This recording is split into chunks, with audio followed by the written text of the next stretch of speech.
দর্শক নতুন একটি ভিডিওতে সবাইকে স্বাগতম। আজকের ভিডিওতে আমরা আলোচনা করব ডাব্লিউএস কোশ্চেন নিয়ে, অর্থাৎ ডাব্লিউএস কোশ্চেন কিভাবে ফর্ম করতে হয়, কিভাবে মেক করতে হয়, অর্থাৎ ইংরেজিতে কিভাবে ডাব্লিউএস ওয়ার্ড ব্যবহার করে প্রশ্ন তৈরি করতে হয় সেটাই আমরা আজকে জানবো। অর্থাৎ এটা ক্লাস 5 বা পঞ্চম শ্রেণীর ইংলিশ সাবজেক্টের একটা গুরুত্বপূর্ণ এবং একটু ডিফিকাল্ট একটা টপিক।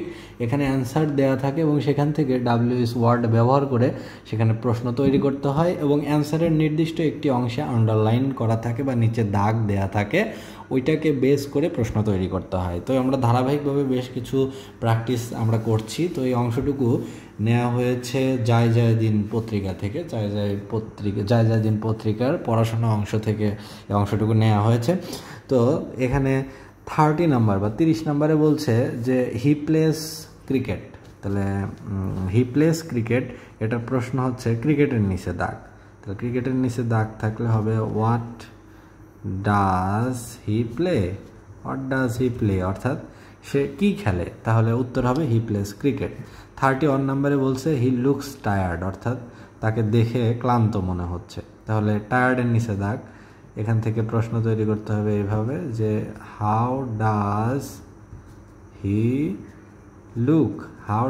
লুক। 32 নম্বরে বলছে Jessica is from the United kingdom, যে জেসিকা হচ্ছে ইউকে বা ইউনাইটেড কিংডম বা যুক্তরাজ্যে থাকে বা যুক্তরাজ্য থেকে এসেছে।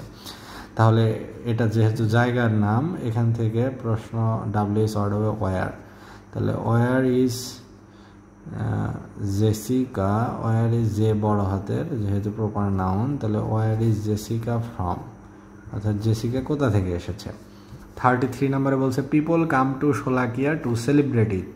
এখানে আন্ডারলাইন করা থাকবে টু সেলিব্রেট ইট, অর্থাৎ ঈদ উদযাপন করার জন্য মানুষ শোলাকিয়া বা বাংলাদেশের যে জাতীয় ঈদগাহ ময়দান বা ঈদগাহ মাঠ, যেটা কিশোরগঞ্জের শোলাকিয়াতে অবস্থিত, সেখানে আসে ঈদের জামাত বা জামাতে ঈদের নামাজ পড়ার জন্য। তাহলে এটা একটা উদ্দেশ্য। তাহলে এখানে প্রশ্ন হবে এরকম যে why do people come to Sholakia, অর্থাৎ শোলাকিয়াতে মানুষ কেন আসে। 34 নম্বরে বলছে a dress maker makes dresses, অর্থাৎ একজন দর্জি কাপড় তৈরি করে। তাহলে এখানে প্রশ্ন হবে এরকম যে এই যে মেক্স ড্রেসেসের নিচে দাগ। তাহলে এখানে প্রশ্ন করতে হবে এইভাবে যে what does a dress maker make, তাহলে what does a dress maker make, কি তৈরি করেন, তাহলে উত্তর হবে মেক্স ড্রেসেস। 35 নম্বরে বলছে এভরিওয়ান ওয়াজ ভেরি হ্যাপি, যে সবাই খুব খুশি বা সুখী, তাহলে হ্যাপির নিচে দাগ। তাহলে এখানে প্রশ্ন হবে এরকম যে হাউ ওয়াজ এভরিওয়ান, অর্থাৎ সবাই কেমন ছিল, তাই সবাই ছিল হ্যাপি। 36 নম্বরে বলছে Kishoreganj is about 145 kilometres from Dhaka, যে কিশোরগঞ্জ হচ্ছে ঢাকা থেকে 145 কিলোমিটার। তাহলে এখানে প্রশ্ন তৈরি করতে হবে এরকমভাবে যে হাউ ফার ইজ কিশোরগঞ্জ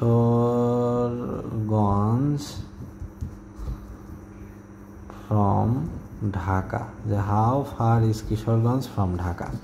37 নম্বরে বলছে people around the world celebrate birthdays in different ওয়েসের নিচে দাগ, অর্থাৎ পুরো পৃথিবীর মানুষ বিভিন্নভাবে বার্থডে বা জন্মদিন সেলিব্রেট করে। তাহলে এখানে প্রশ্ন হবে হাউ দিয়ে। তাহলে how do people around the world celebrate birthdays, এটা হবে প্রশ্ন। 38 নম্বরে বলছে we reached the museum at 12:30 PM, অর্থাৎ আমরা মিউজিয়ামে বা জাদুঘরে পৌঁছালাম দুপুর 12:30টায়। তাহলে এখানে এই 12:30টার নিচে দাগ। তাহলে এখানে প্রশ্ন হবে when did we reach the museum. when did we reach the museum? 39 নম্বরে বলছে আদনান ইজ 10 years old, আদনানের বয়স 10 বছর। তাহলে এটার প্রশ্ন হবে এরকম যে how old is Adnan, how old is Adnan, আদনানের বয়স কত। এরপর 40 নম্বরে বা 40 নম্বরে বলছে Tahsan gets up at 6 AM, তাহলে অ্যাট 6 AM এর নিচে দাগ, অর্থাৎ তাহসান সকাল 6টায়, ভোর 6টায় ঘুম থেকে ওঠে। তাহলে এখানে প্রশ্ন করতে হবে এরকম সময় দিয়ে, তাহলে when does Tahsan get up, Tahsan কখন ঘুম থেকে ওঠে।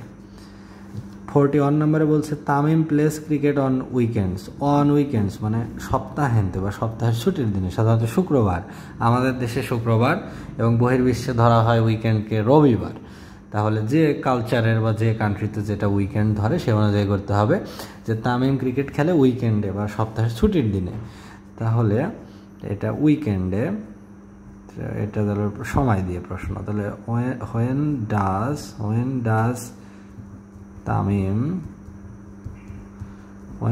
Tamim play cricket, when does Tamim play cricket, অর্থাৎ কখন তামিম ক্রিকেট খেলে। ওকে, আবার যদি ক্রিকেটের নিচে দাগ থাকে তাহলে দিতে হবে যে what does Tamim do on weekend, অর্থাৎ উইকেন্ডের দিনে তামিম কি করে। তাহলে তামিম ক্রিকেট খেলে, অর্থাৎ যে যার নিচে দাগ সেইভাবে প্রশ্ন তৈরি করতে হবে। 42 নম্বরে বলছে সৈকতস ফাদার ইজ এ ব্যাংকার, তাহলে সৈকতস ফাদার ইজ এ ব্যাংকার, তার বাবা একজন ব্যাংকার, সৈকতের বাবা। তাহলে এখানে এইভাবে প্রশ্ন করতে হবে what is Saikat's father, what is Saikat's father মানে সৈকতের বাবা কি করেন। 43 নম্বরে বলছে Saikat watches cartoons in his free time, যে সৈকত তার অবসর সময়ে কার্টুন দেখে। তাহলে কার্টুনের নিচে দাগ, তাহলে এখানে কার্টুনের নিচে দাগ, তাহলে আমরা এটা এইভাবে করি যে হোয়াট ডাজ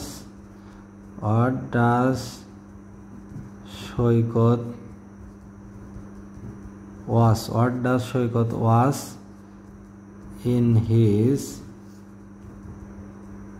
ফ্রি টাইম, যে সৈকত তার অবসর সময় কি করে বা কি দেখে।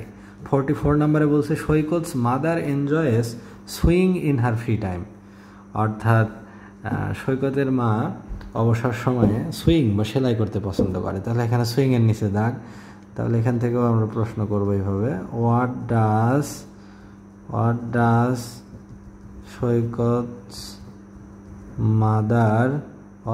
Saikat's mother enjoy in her